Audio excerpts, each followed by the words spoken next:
নমস্কার বন্ধুরা, stay with Poonam চ্যানেলে সবাইকে স্বাগত। তো ভিডিওর প্রথমে নিশ্চয়ই দেখে বুঝতে পারছেন কিছু একটা হতে চলেছে। তো এটা সবাই আন্দাজ করতে পেরেছেন যে এটা একটা পিকনিকের যা করা হয় সেটাই চলছে। হ্যাঁ, সেদিনকে আমরা হঠাৎ করেই পিকনিকটা শুরু করে দিয়েছিলাম। তো কি করেছিলাম দেখুন। পিকনিকটা ছিল আমাদের একদমই ঘরোয়া পিকনিক, আমরা বাড়ির সবাই মিলেই করছিলাম। তো মেইন উদ্যোক্তা হলো আমার ভাইজি ভাইপোয়েরা। তো কদিন ধরেই বলছিল পিসি শীত পড়ে গেছে, পিকনিকটা শুরু হয়ে যাক। তো আমাদের পিকনিকটা হয়ে গেছিলো 1 ডিসেম্বর। হঠাৎ করে বিকালবেলা প্ল্যান করেছি, প্ল্যান করেই হাতে টাকা করি নেই, কোনো চাঁদা নেই, আমরা কিন্তু পিকনিক শুরু করে দিয়েছিলাম। কি করলাম, প্রথমে একটা পাশের দোকান ছিল মুদিখানার দোকান থেকে টুকটাক জিনিস নিয়ে আসলাম। বাচ্চাদের পিকনিক বুঝতেই পারছেন, বাচ্চা বলতে আমিও বুড়ি এখানে সহযোগিতা করেছি।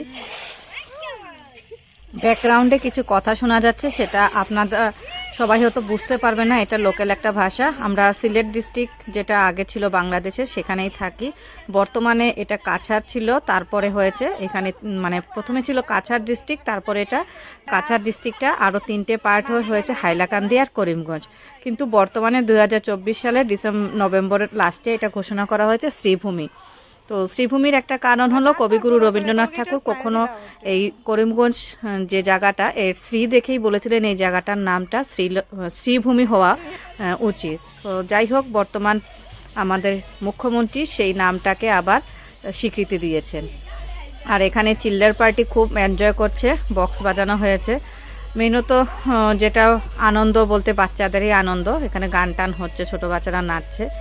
আর এখানে যে পিকনিক যেটা, সেটা যে বললাম, ডাল আলু ভাজা আর ছিল চিকেন। তো সব কিছু কিন্তু আমরা টাকা মানে যে ঘরোয়া চাঁদা যেটা, সেটা কিছুই তুলিনি, আমরা এরকমই করেছি।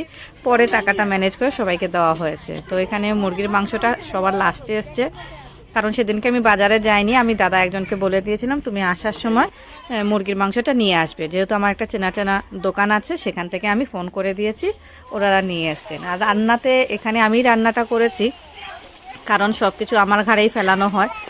ওরা সাহায্য করেছে, আমি খুন্তিটা নেড়ে দিয়েছি। রান্নাটা হচ্ছিল ডাল আলু ভাজা আর চিকেন কষা না, ঝোল ছিল। তো এখানে সবাই মিলে খুব এনজয়। এখানে চিকেন কষানো হয়ে গেছে। আর মজার ব্যাপার একটা হয়েছিল কি, আমার ছোট মেয়ে এখানে চিকেনটা যখন কষাচ্ছিলাম ওই ভিডিওগুলো করছিল। আর কি করেছে সেদিনকে, মানে যখন চিকেন কষানো হচ্ছিল ওইগুলো স্ট্যাটাস দিয়ে দিয়েছিল। আর সেই স্ট্যাটাসটা আমার সঙ্গের কিছু ছোট ভাই বোনরা মানে দেখেছে, দেখে সঙ্গে সঙ্গেই ফোন করেছে, বলছিল আমরা কি আসবো। তো আমি বললাম আসো তোমরা। আসলে ওরা কিন্তু আসার কথা ছিল না, বেশ অনেকটা দূরে থাকে। তো যেহেতু সেদিনকে রবিবার, তো তার জন্য ওরা কিন্তু সবাই চলে এসেছিলো হঠাৎ করে। শেষ পর্যন্ত খুবই এনজয় হয়েছিল।